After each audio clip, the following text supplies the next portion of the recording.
Hi, my name is Sarah Badaman and I'm the CEO of HIPAAtrek. Today we're going to be talking about electronic communications, specifically texting and emailing of protected health information. In today's digital age, we know that electronic communications make our lives simpler. It makes us more effective and efficient in our everyday workflows. One of the biggest things we need to consider, though, is HIPAA. I know that that's not a word everybody likes to hear, but we know we all have to comply with it. So what does HIPAA say exactly about electronic communications? Am I allowed to text or email patient information, either to the patient or to somebody else within my own organization or outside of my organization? The simple answer is maybe.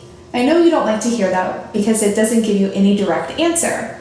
So let's break it down a little bit.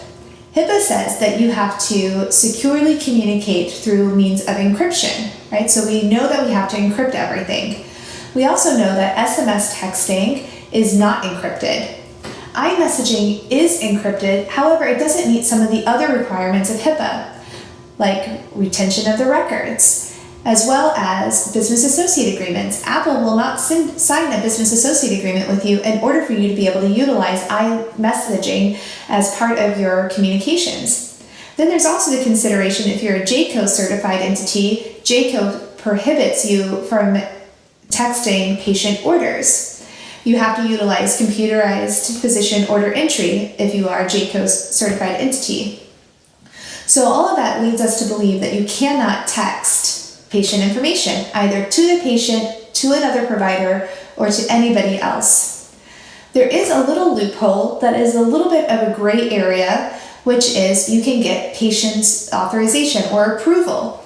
In order for that to suffice under the regulations, the patient has to fully understand their risk and understand that it is not a secure way of communicating with them. However, we also know patients really like the ease of receiving a text message or the ease of being able to email their provider directly. So you just need them to sign a simple authorization form that says that they understand the risks of the electronic communication and that they're still willing to receive that type of communication. Then you should be comfortable enough with the risks in order to be able to text and email. Another consideration we have is with emailing patient records, either internally or outside of your organization. So we know that encryption is important. We just talked about it when we were talking about text messaging, and the same thing applies to email. There are encrypted email services out there, but for some organizations, they're cost prohibitive. So if you're unable to utilize an encrypted email system but still need to be able to email patients, providers inside of your organization or outside of your organization, you can do that utilizing the same methodology. Have the patient sign an authorization that allows you to do so.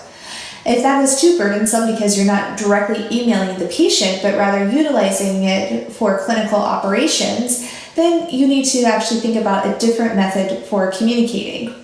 So electronic medical records oftentimes have an internal communication tool built in for you to be able to communicate within your own organization. If you're emailing a provider outside of your organization, then maybe email is not the right way for you to go if you're not able to afford or utilize an encrypted email system. You can fax, or you can pick up the phone and do it the old-fashioned way and make a phone call to communicate what it is that you need to communicate.